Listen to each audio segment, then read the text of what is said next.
So what we have to understand is we have to first understand what caused the rise of the West. Today, the West, it is about 12% of the world's population, but it controls more than 80% of the world's economy. I mean, roughly, I'm saying maybe 70% or so, but it controls the entire economic system, the global institutions, the IMF, the World Bank, the reserve currency is the dollar. So they control everything. It's just 12% of the population, but they control the entire economy and the entire global system. So what caused the rise of the West? The West became wealthy and powerful through aggression, through imperialism, through genocide, through mass murder, and through pillage. That's what caused the West to become so wealthy and powerful. Today, the West is not in a position to extract more wealth from India or from China. They are still trying to do that from Africa, but it may not last for long. So the sources of their growth have dried out. The only way they have grown is through stealing other people's money and wealth and treasure for centuries, through slave markets, through wholesale slaughter, wholesale siphoning off the economy of India, etc. So that's how they grew. Today, that's not happening. So the West is now in decline. And when when a big power is in decline, it becomes more aggressive and it becomes more desperate. So that's why I expect that we may see more wars in the coming decade, couple of decades. As the West declines, it will try to lash out and try to retain whatever power it can.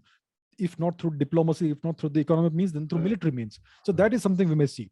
Now, it is clear that India is rising. China is also rising. China's growth is now not as rapid as it used to be. It's not growing at 10, 12, 13% per year. It's now growing at around 5% or 6% per year. That's what their official figures are. Maybe it's lower than that. India, on the other hand, is now most likely going to grow at 7, 8% per year. If we do it right, maybe even 10% per year, if we get it right. So India is going to rise for some time, maybe the next couple of decades. China, it's going to grow, but not so fast. The West is going to decline. So that is the potential for trouble, because the West is going to lash out and try to retain whatever it can through military means. The United States is the major hegemonic power today. It is still the only superpower in the world. China is not yet a superpower. The US is the sole global superpower.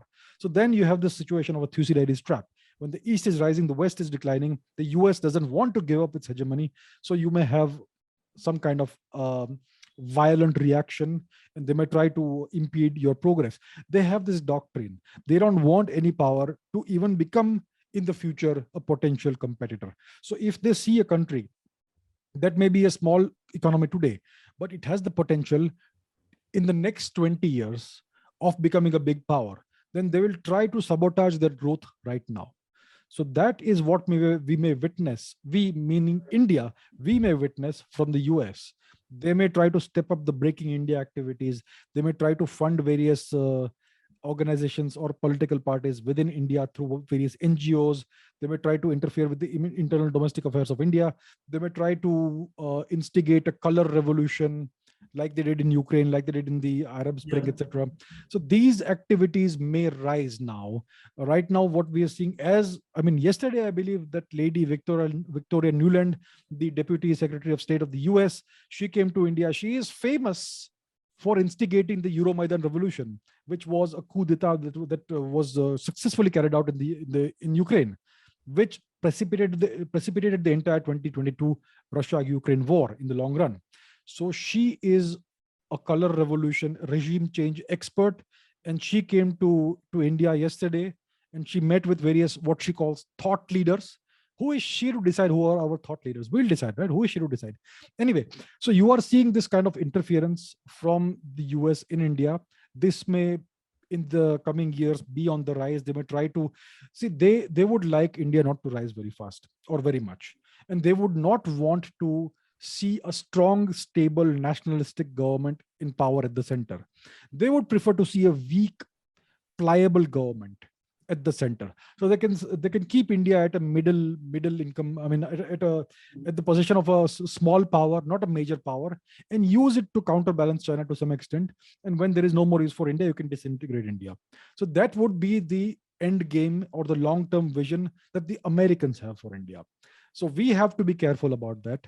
We have to make sure that they are not allowed to interfere too much in the name of democracy and all that, freedom of speech and all that in India's internal affairs. So that is something the government will have to take care of.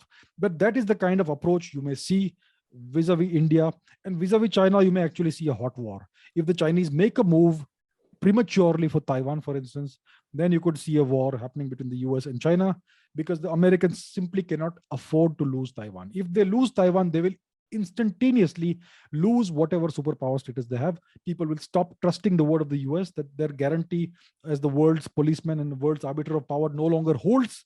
So then people will make the realignment and try to align with China, because China seems to be on the ascendancy. So the Americans simply cannot afford to lose Taiwan. So right now the things are in flux. The entire global system is realigning itself. We are witnessing a rapid bipolarization of the world, and things, we need to still see where it goes. But that's how I see the world going.